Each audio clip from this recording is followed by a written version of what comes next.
Hi there, I'm Grant, back to Single Man Chef, and we're gonna put the steak on the pan now. You can see she's getting nice and hot now, percolating a little bit.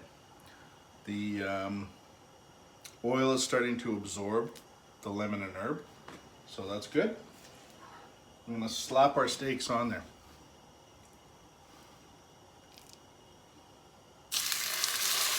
Whoops. And a nice sizzle right away. And I'm thinking I'm going to turn that puppy down a little bit.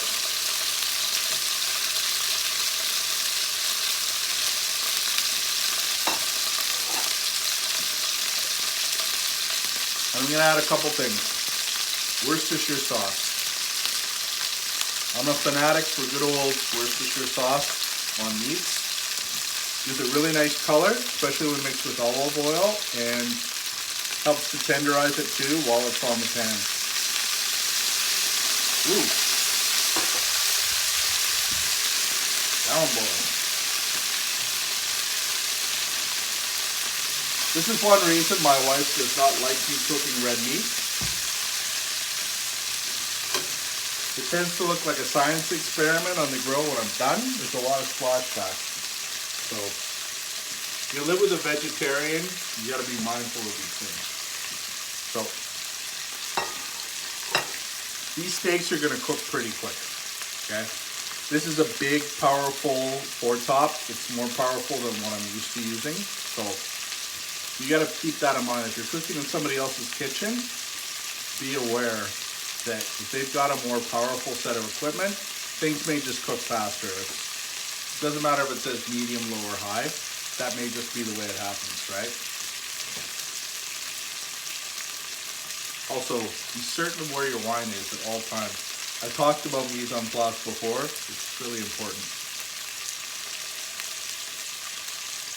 All right, we're good. Let's flip these bad boys and see what's been happening to them. Oh yeah.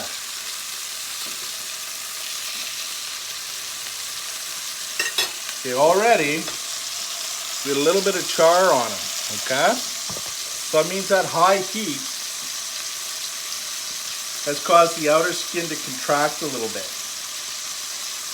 But if you probe them gently, you see that the flesh inside is still pushing, it's still kind of soft, right?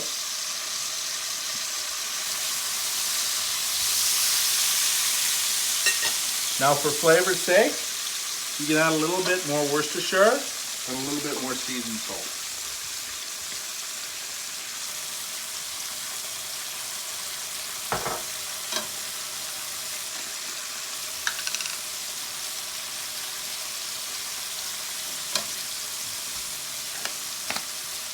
And that should be all you have to do until we get to the deglazing part. Now a little note about deglazing. Deglazing is when you get a buildup of burnt matter in the bottom of your cooking surface, right? That comes from the friction of flesh against heat. Now that can even come when you're cooking vegetables. Vegetables can do that too. They can produce some char. When you deglaze, you add a little bit of acid. I prefer malt vinegar because I love the taste. A little bit of acid to that char in order to produce a rich sort of sauce, okay? So I don't think we're gonna have to wait too long before we deglaze this because it's cooking really fast.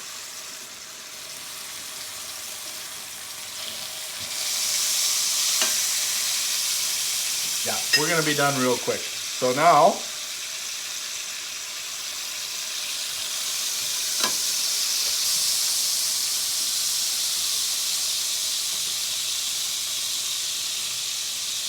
so that reaction of the fat with the acid is happening right now. And it doesn't matter whether it's vinegar, a citric juice such as orange, lime, or lemon, or wine, they can all produce that sort of reaction. So anything you have that has some acid in it can produce a really good deglazing effect.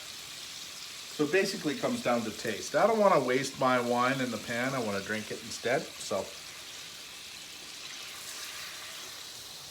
Now, I was telling you about chasing the food around in the pan. Now I've got a nice sort of mess of juice in there. Before I take it out, I'm going to finish cooking it in those juices.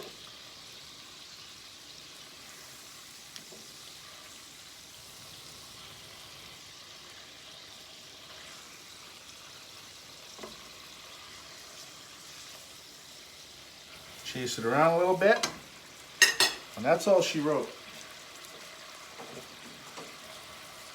Okay, take it off heat. I don't want 1 second more of heat on there, and we'll see how I did. Personally, I get the feeling this one's going to be a little more than I would have liked to have cooked it, but we'll see, all right? But you got to be patient. Just like with pasta, if you cook into a steak too fast, that's a fatal error. I always used to wonder why sometimes I would cook a steak and it would be great, and other times I'd cook the exact same cut of meat and it would taste like crap. Why? Because when I was cooking that first one that tasted great, somebody called me and I was like, hang on a second. I put the steak to one side, I answered the phone call. The one that tasted like crap, nobody interrupted me, so I cut into it right away. And that's the worst thing you can do. Because while that steak is sitting there, it's percolating in its own juices. It's cooking itself, even though you took it off the flame. So you should just let that happen. Let it do its work for at least 10 minutes, okay? And once that time has passed, you can cut into it and satisfy your burning curiosity. How did I do? But that's essential. You have to give it a minute. And by a minute, I mean 10. Okay? So check back with me in about 5 minutes and we'll see how we did.